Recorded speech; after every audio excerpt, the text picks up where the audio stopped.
Hello, I'm Allison Charney, and this is Preformance's Season of Hope. Together with some of today's most sought-after classical musicians, I plan to explore the theme of hope through the music that we make. As always at Preformances, you can count on our signature, ungoogleable insights into the music that we make. And we also hope to uncover the answer to an essential question. If classical musicians are making music, but there's nobody there to hear it, have they made the music? My answer is not without you, our audience. So rest assured, you play a critical role in the experience we're going to share together. I am delighted to welcome to Preformance's Season of Hope, Violinist Kelly Hall-Tompkins. Welcome, Kelly. Thank you so much, Allison. Great to be with you virtually. It's great to be with you anyway, but if virtual is all I can get, I'll take it. So Kelly, you are definitely not new to the Preformances family, but I wanted to just introduce you as well as our audience to the concept of Preformance's Season of Hope. The idea for this is that while we are stuck with no live music making, given the situation in the world, I wanted to create an opportunity for musicians and for audience alike to hear music at the highest level. And I wanted to give, Preformances has always been about preparing what you're going to do somewhere else. And since right now nobody knows when or if they're ever going to perform something else live. Instead, I'm thinking of this as, what do you hope to perform in the future? What do you wish you had performed? What do you want to be working on? And so I'm sort of expanding the mission. And all the while, I'm hopeful that hearing you play and hearing you speak about your thoughts about the music will give our audience a sense of hope during this time when it feels like hope is really scarce. So that, in a nutshell, is what we're doing. So one of the pieces you're going to do for us today is a movement from a sonata, the fourth movement of Bach's C Major Sonata. Tell me why are you doing this piece? This, to me, felt like getting reacquainted with an old friend, this sonata. I haven't played it for many years. I've spent my time in quarantine mostly working on violin concertos, which I definitely believe I will play with orchestra again, and have a lot of hope about that. But I thought at the same time I should be playing more solitary music. This is a solitary time, so music for violin alone. So in other words, a concerto is a piece that you would play as a soloist standing up in front of the orchestra, whereas a sonata is something that you play just for violin. Yes, the Bach sonatas and partitas are one of the iconic works that we have for really across all instruments, but particularly for violin. The cellists also have the cello suites by Bach, but they are notoriously just introspective and exploring works that really span a huge range of emotion. And I wanted to spend some time also doing a solitary piece of music, in a solitary time. But that's a piece that also has a lot of joy, particularly, I think, Bach is always the organist, and he wrote for the Lutheran Church. I grew up Lutheran, and I love the many organ voices that he brings, even in a solo instrument like solo string instrument like a violin, and in a linear piece of music, not overtly chordal. But I love the fact that you can hear the organ notes. I want to just go back to that idea of not overtly chordal, because I think that's a word that maybe not everybody has thought of in their lives. Chordal as in chordal, that Yes. as linear, meaning that it's a melody that goes sort of straight across the page. Right. As opposed to multiple instruments or even one instrument playing lots of notes. Like a piano. So when I talk about the last movement that I played of the C major sonata, there are no chords in that entire movement. But there are no overt chords in that entire movement. But even in a linear music that just goes straight in a line, he implies all of the chords. And the way that I like to play it is to bring out the different voices. You know, when you hear choir, you hear the soprano voice, the alto voice, the tenor, and the bass voice. Even in this work just for violin alone, you hear all of that represented. And, you know, maybe there's something, or something struck me when you just said it, that there's something about, here's this solitary piece, and yet you're imagining four voices. And so even in your solitude, you are finding company within the piece. We are going to hear the fabulous violinist Kelly Hall-Tompkins play the fourth movement of Bach's C major sonata.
And that was Kelly Hall-Tompkins playing the fourth movement of Bach's C Major Sonata. Kelly, I think we should move on now and talk about a really, really heavy piece by Shostakovich. This is the time. This is, with this kind of uncertainty. Shostakovich wrote about uncertainty. He wrote about oppression from the state. I feel like every piece of Shostakovich, no matter which one it is, carries in its DNA that statement against oppression. And a pandemic was not overtly that message in the beginning, at least it seemed, but it still seemed like a time when wholesale human suffering was the raw material to have experienced to really pour the appropriate emotional content into this work. And little did I know as we were going along that our society would go even further towards the things that Shostakovich was writing against. And the pieces, it's a long work, it's 4 movements, but what we will hear today in this segment is the cadenza, which connects the 3rd and the 4th movements. And then this cadenza starts in this really low and reflective place. And I think twice it goes up to something questioning or hopeful. I'm not sure, what you can make of those harmonic explorations. But then it's this very slow march to something very anguished and dramatic and I think just dynamically vociferous. And that's the grand moment that leads into the 4th movement. So the grand moment is not the introduction to the cadenza, but it's rather this journey from this solo quiet voice to this dramatic lead up. But with me just playing alone, you unfortunately don't get the benefit of the handoff to an orchestra. And that's the part where hope comes in, that I hope that, all of the life that we have all seen and lived during this time, this like unique time in human history, or at least our part of modern human history, that I get to express the things that have, resonated with me through these experiences, through the voice of Shostakovich. I do hope that after this is over, I will be able to channel all of this into a performance of that piece with orchestra.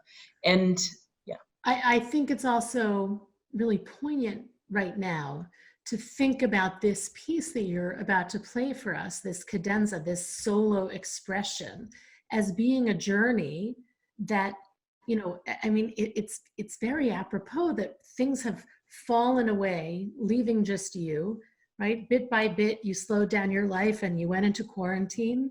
And then you're going through this journey right now, and hopefully there will be a dramatic end to this journey when you can reopen yourself to the rest of the world again and bring the orchestra back in. Exactly. And I guess ironically, the 4th movement is a burlesque. It's a dance, I'd like to go from a dirge to a burlesque. Yes, so we shall all hope for that. Exactly. So with that, let's keep burlesque thoughts in mind and hear the brilliant violinist Kelly Hall-Tompkins play for us the cadenza of Shostakovich's First Violin Concerto.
And that was the first violin concerto by Shostakovich, the cadenza of that first concerto played by violinist Kelly Hall-Tompkins, who is my guest today. Let's talk about some Strauss. It's been such a joy for me to work on this piece with you, live and virtually. And, you know, I had asked you to do this. It's funny, the pieces that you want to do now and why you want to do them and how it came to you. And this piece, I wanted to do this piece right now for Season of Hope before I even really thought about the depth of the piece, and particularly the depth of the words of the piece. I almost got re-stunned by the whole thing and how it fits right now. Took on a whole new, the words took on a whole new meaning for me. The whole feel of the piece took on a whole new meaning for me because we have played it together, and played and sung it together several times. But when you sent me your recorded portion, yours and Craig's recorded portions for me to add my voice, when I first heard it, I mean, I've heard you sing it and we've played it together and it's been the thing that we've added to performances. But when I heard you sing it, I just got so choked up. Just thinking of everything, the meaning of the words and the hope imbued in them, and you know, just the idea that we're so disconnected from one another, and we are still trying to keep these, you know, these creations of music and art alive in any way that we can. Until silently we look into each other's eyes. One of the lines, I mean, if only we could be doing this, looking into each other's eyes. And I do just want to remind the audience about the challenges right now of performing synchronized music. Kelly mentioned that I had sent her my recording. So we cannot right now play music together at the same time. It's not possible. The technology doesn't allow it. Technology will not allow us to do it at the exact same time, and therefore we cannot do it together because it would be off. So neither Craig nor I nor Kelly could play this at the same time. We often at performances talk about the challenges of the piece that we're working on, and for goodness sake, the challenge now is simply just fitting the parts together without the human connection. So you know I'm obsessed with the final chord in this piece, the spelling of the final chords. In music, we actually think about the chords as being spelled. So for example, a C major chord is spelled C-E-G, C major. And if you play it like that with C on the bottom, that's called root position. Then you can invert that. You can put the E on the bottom and spell it E-G-C. Now that's first inversion, or as it is here, second inversion, where the fifth note, the G, is on the bottom, G-C-E, and the third is on the top. So that root, the grounding note, is stuck in the middle and therefore harder to hold on to. And so it gives you a sense of, as the listener, of not being settled, and of looking forward, and of looking into the future, and of wondering and searching and grasping. And my goodness, if that isn't appropriate now. And just, I find the end of this piece always so heart-wrenchingly beautiful. And to hear you and Craig play it, because I'm out by the end. So and it's also this sense of suspended reality. It's just it's a very hopeful and a kind of a celestial suspending of time.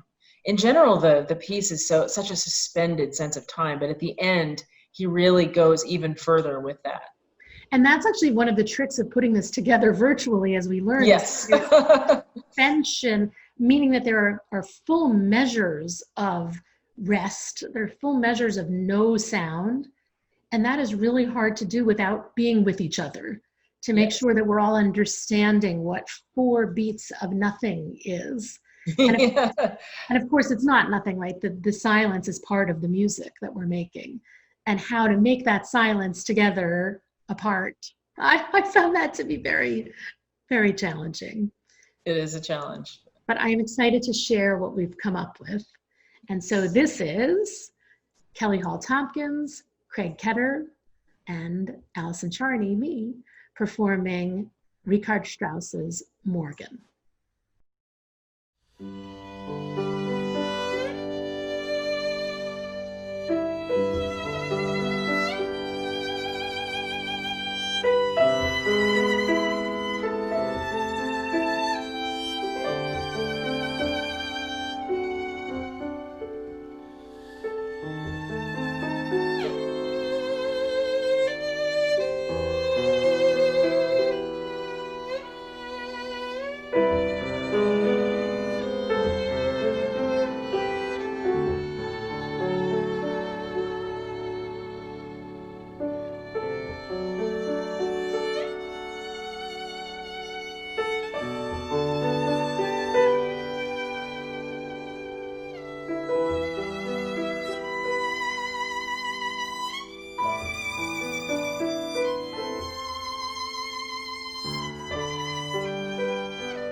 And that was Morgen by Richard Strauss, performed by violinist Kelly Hall-Tompkins, pianist Craig Ketter, and soprano Allison Charney.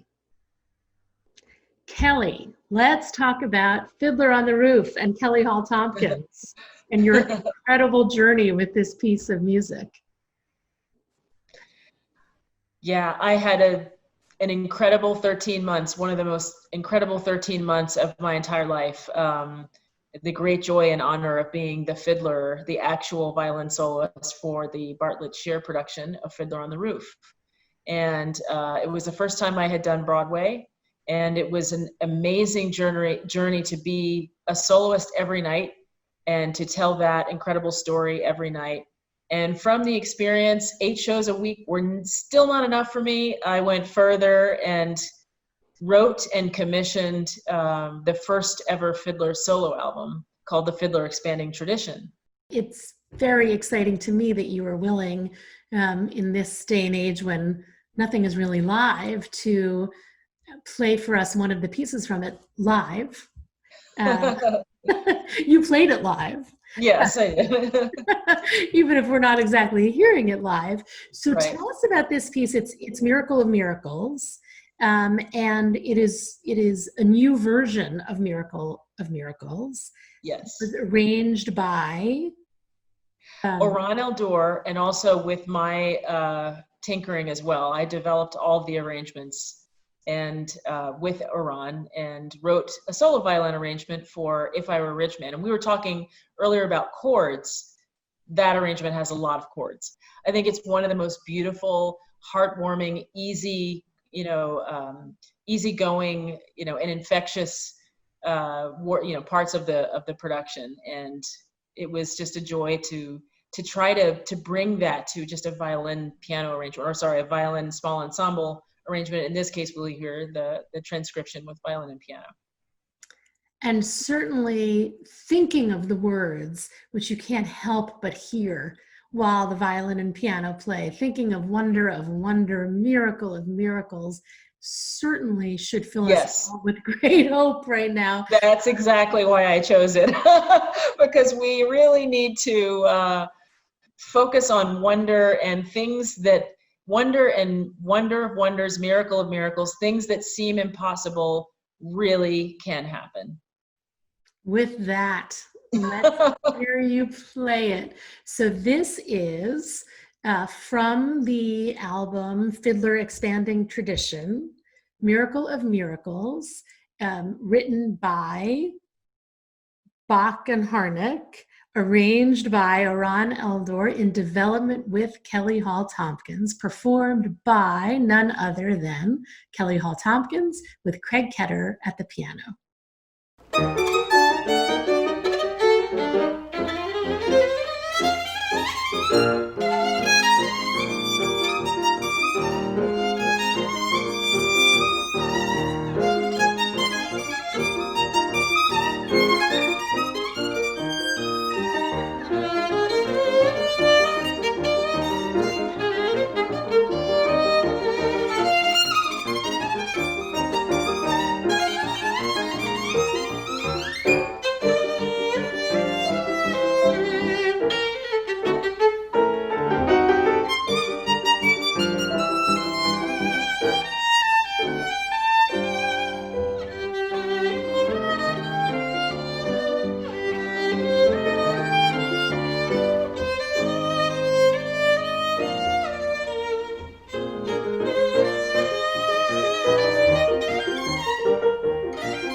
And that was Miracle of Miracles, performed by Kelly Hall-Tompkins and Craig Ketter in a new arrangement that Kelly herself helped develop. Kelly, it has been such a treat to have you on Preformance's Season of Hope, selfishly because I therefore got to spend some time chatting with you this Zoom way, and any reason, any excuse to have a talk with you is worth it for me. So I put together this whole new series just so I could talk to you. It's been such a pleasure, Allison. It's always a pleasure to make music with you, and now to connect virtually, to connect with all of our Performances, audiences. And as I am wont to say these days, next time in person. Yes. Let it be so. Hi, Kelly. Thank you so much. My pleasure. Before I end this program the way I do every performances with Richard Strauss's 90-second long gem Zuiegnung, I would like to take a moment to give thanks. First, to our charitable partner, the Vassar Center at the University of Pennsylvania, for their miraculous and life-saving cancer research. I'd also like to thank the major donors to the 11th season of Performances for enabling our season of hope to happen. Maestros Mindy and Jonathan Gray, Sally Ann and Irvin Epstein, and the Gray Foundation. Our collaborators, Serena and John Moon and Grace and Guy Shannon, and our artiste donors, Lisa and Daniel Charney, Audrey and Greg David, Judith and Anthony Evnan, Maria and Jerome Markowitz, and Kimberly and Andrew Moses. I'd like to thank all of our featured guest artists, our producer, editor, and engineer, Evan Epstein, and I would like to thank you, our Performances audience. Without you, our music would not be heard. We are so grateful that you were here to experience Performances Season of Hope. If you'd like to find out more or find out how you can contribute to future programming, please visit us at www.preformances.org. And now, along with the Performances official collaborative pianist Craig Ketter, I will perform Richard Strauss's Zueignung, a piece filled with Dank, with thanks, with dedication, and with hope. I'm Allison Charney. Habe Dank. Ja, du weißt es, teure Seele, dass ich fern von dir mich wähle. Lebe macht die Herzen krank. Habe Dank.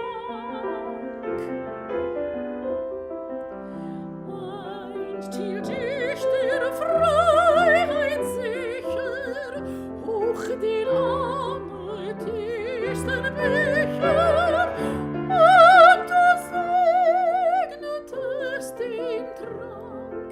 Habe Dank.